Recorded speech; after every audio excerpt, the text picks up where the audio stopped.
Hello, everyone. Today, I will show you how to reconnect apps in Slack in 2026. Many users notice that apps stop working, fail to sync, or show authorization errors after updates or permission changes. First, let's understand why apps disconnect.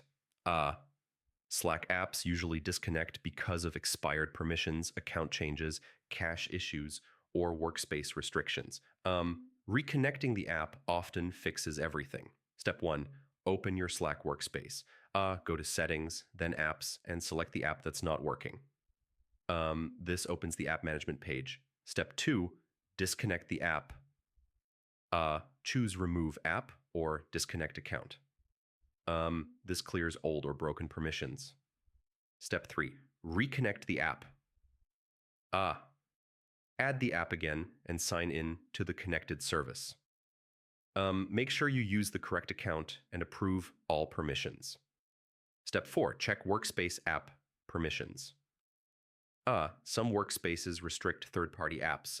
Ask your admin to allow or reapprove the app if needed. Step 5, sign out and sign back in.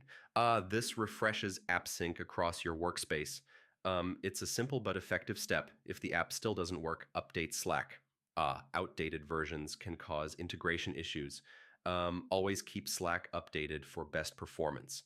So yeah, reconnecting apps in Slack is the best way to fix sync issues, permission errors, and broken integrations. Follow these steps and your apps should work normally again. Thanks for watching. Do like this video, subscribe to the channel, and comment below if you have any questions.